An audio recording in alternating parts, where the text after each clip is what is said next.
2026 के युद्ध स्तर को देखते हुए पाकिस्तान ने एक बड़ी साजिश को फिर से अंजाम दिया है। हालांकि ड्रोन्स गिराए जा रहे हैं। सर बताइए आज पूरी क्या आप जानकारी देना चाहेंगे इस बाबत। जय हिंद जी। ये मेरा सौभाग्य है कि मैं आपके न्यूज चैनल पर हूं और विख्यात को पैनलिस्ट के साथ हूं।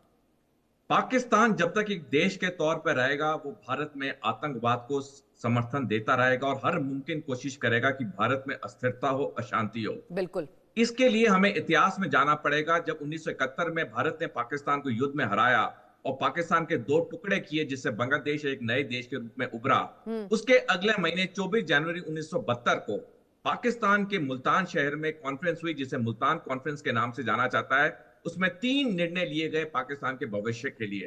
पहला, पाकिस्तान परमाणु हथियार बनाएगा। दूसरा, पाकिस्तान आने वाले समय में जम्मू कश्मीर के लिए युद्ध करेगा। और तीसरा, पाकिस्तान भारत में अशांति अस्थिरता फैलाने के लिए आतंकवाद का समर्थन करेगा। बिल्कुल। जो इसका तीसरा बिंदु था, इसने पहले पंजाब में 15 साल आतंकवाद मचाया और 36 साल से अब लगातार वो जम्मू कश्मीर में आतंकवाद का समर्थन कर रहा है। पाकिस्तान को निपटने का एक ही तरीका है, वो है हमारी और ज्यादा आर्थिक शक्ति और सैनिक शक्ति।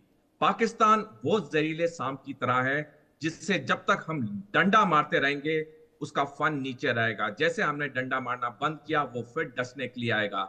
हमने देखा है कि जब जब हमने पाकिस्तान पे बहुत बड़ा प्रहार किया है सैनिक तौर से, पाकिस्तान कुछ समय के लिए दब गया है लेकिन फिर उठा एक जहरीले सांप की तरह।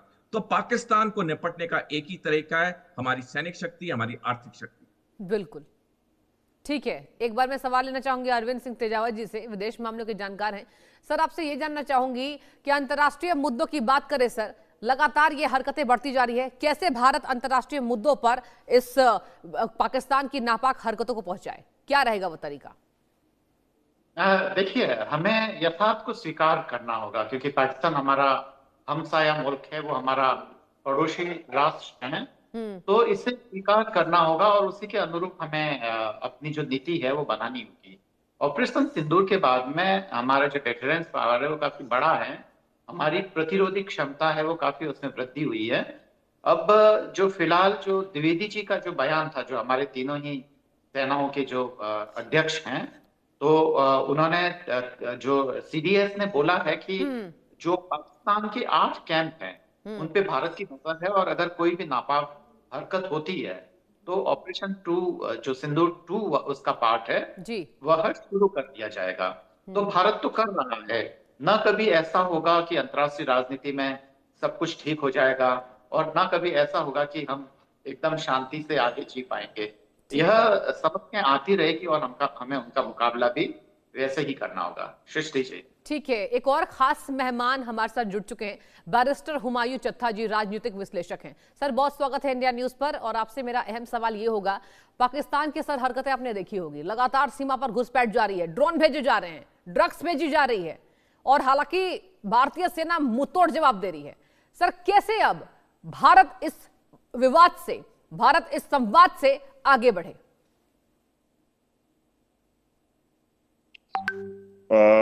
देखिए, मुझे लगता है कि आप अनफाउंडेड इल्जामात पाकिस्तान के ऊपर लगाते हैं, बेबुनियाद इल्जामात जिसका आपके पास कोई सबूत भी नहीं होता। आपके हिंदुस्तान में कुछ भी हो जाए आप उसका इल्जाम पाकिस्तान पे धरते हैं। मुझे लगता है कि आपका ये जो तरीकाकार है ये गलत है और इंडिया को चाहिए कि वो अपने गिरेबान में झांके और देखे कि अगर उसके अपने मुल्क में कोई गड़बड़ है। पाकिस्तान इंडिया में अहम सवाल आपसे लेना चाहूंगी इसी बाबत।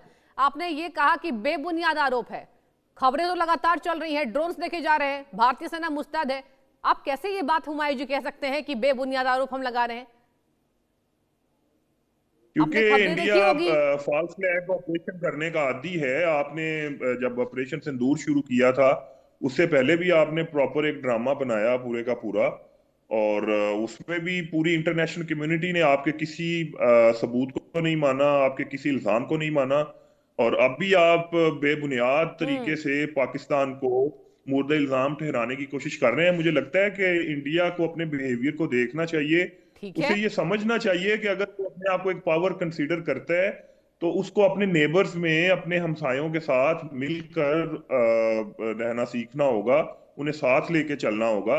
और इंडिया मैं समझ नहीं पा रहा कि इंडिया क्यों कॉन्फ्लिक्ट की तरफ बिलखसूस अपने नेबर्स में, अपने तकरीबन तमाम बॉर्डर्स में वो कॉन्फ्लिक्ट के साथ है। श्रीलंका, बांग्लादेश, नेपाल, पाकिस्तान, चाइना, आपके इर्द गिर्द जितने ममालिक हैं सबके साथ आपने क्यों कॉन्फ्लिक्ट शुरू किए हुए हैं? कॉन्फ्लिक्ट शुरू मुझे किए लगता है हैं कि ठीक है, पाकिस्तान और इसी पर इंडिया एक सवाल मैं लेना दोनों को चाहूंगी। आगे बढ़ना चाहिए। इसी पर हुमायूं जी मैं एक सवाल लेना चाहूंगी कर्नल जे सोढ़ी जी से। सर ये बताइए, हुमायूं जी कह रहे हैं कि कॉन्फ्लिक्ट्स लेता है इंडिया, मतलब आसपास के पड़ोसी मुल्कों में भारत शांति नहीं चाहता है। पहलगाम अटैक किसने किया था? और कर्नल जे सोढ़ी जी मैं चाहूंगी आप जवाब दें इस बाबत जो हुमायूं जी कह रहे हैं कि इंडिया की मतलब भारत की जो तनाव है पड़ोसी देशों से लगातार चली आ रही है, क्या कारण है? सृष्टि जी, 1947 से लेकर आज तक भारत पाकिस्तान की 5 सैनिक मुठभेड़ हुई हैं। पांचों में हमने पाकिस्तान को हराया, पाकिस्तान के 2 टुकड़े भी कर दिए। बिल्कुल। ये सारी 5 सैनिक मुठभेड़ में कभी भारत ने पहला सैनिक वार नहीं किया। हमेशा पहला सैनिक वार पाकिस्तान से आया है। तो ये बात कहना कि भारत जंग की बात करता है, भारत शांति नहीं चाहता, ये बिल्कुल गलत और बेबुनियाद है। इतिहास गवाह है कि हर पहला सैनिक वार पाकिस्तान से आया है। जो पिछले साल 22 अप्रैल को पहलगाम में हुआ, ये भारत ने पूरी दुनिया को सबूत के साथ बताया किस तरह से ये 5 आतंकवादी पाकिस्तान में इन्होंने ट्रेनिंग ली थी, पाकिस्तान से आए थे और ये वाहियात हरकत करके वापस पाकिस्तान चले गए। हमने वो सैटेलाइट के टेलीफोन नंबर्स तक का हमने नंबर दिया अपने सबूतों में, जो कि पाकिस्तान से इन्हें इशू हुआ था। तो पहली बात तो ये बात बिल्कुल गलत है, बेबुनियाद है। पूरी दुनिया जान चुकी है कि आतंकवाद का गढ़ पाकिस्तान है। बल्कि अक्टूबर 2022 में जो बाइडेन, जो तब अमेरिका के राष्ट्रपति थे, उन्होंने कहा था बयान में कि दुनिया में सबसे खतरनाक जगह अगर रहने के लिए कोई है वो पाकिस्तान है। हमें वो भी वक्ता याद होगा जब अमेरिका की secretary of state Hillary Clinton जब 21 अक्टूबर 2011 को पाकिस्तान के दौरे में गई थी और उन्होंने आतंकवाद के समर्थन के संदर्भ में कहा था कि लोगों को याद रखना चाहिए जो अपने घर के पीछे सांप पालते हैं, ये सांप उन्हें डसेंगे। आज पाकिस्तान को उन्हीं के पाले हुए आतंकवादी डस रहे हैं जगह जगह, लेकिन पाकिस्तान मानने को तैयार नहीं है। कोई भी एक अक्लमंद इंसान होता है, वो जिंदगी में कई बार फेल होता है, हम भी कई बार फेल हुए हैं, लेकिन फेल होने के बाद वो अपनी गलती मानता है, अपने आप को सुधारता है। लेकिन पाकिस्तान एक ऐसा देश है जो अपनी गलती मानने को तैयार नहीं, क्योंकि इसकी जो बुनियाद है, पाकिस्तान की बुनियाद 2 ही चीजों पे है, भारत विरोधी और हिंदू धर्म विरोधी। भारत विरोधी और हिंदू धर्म विरोधी। अरविंद सिंह तेजावत जी मैं आपके पास लौटना चाहूंगी। बताइए कि हुमायूं जी ये कह रहे हैं कि पड़ोसी देशों में तनाव की स्थिति है। अब बांग्लादेश में क्या हुआ, शुरुआत किसने की, ये सबने देखा, पूरी दुनिया ने देखा और पूरी दुनिया में इसका विरोध हुआ है। और उसके बाद पाकिस्तान में हमने 2 कट्टरपंथियों के द्वारा हिंदू युवक की हत्या देखी। इस पर आप जरा जवाब दीजिए अरविंद सिंह तेजावत जी कि अब तक के इतिहास में इतनी घटनाएं आ चुकी हैं, जब भारत ने कुछ पहल की हो, पहल तो पाकिस्तान के द्वारा होता है, तो फिर कैसे ये बात कही जा सकती है? जवाब दीजिए आप। सृष्टि जी देखिए, संशोधन दोनों ही बातों में है। पहली बात तो ये कि मेरे जो भारत के उस समय के जो फॉरेन सेक्रेटरी थे, हाँ। उनसे बात हुई है। उस समय मैं कॉलेज स्टूडेंट हुआ करता था।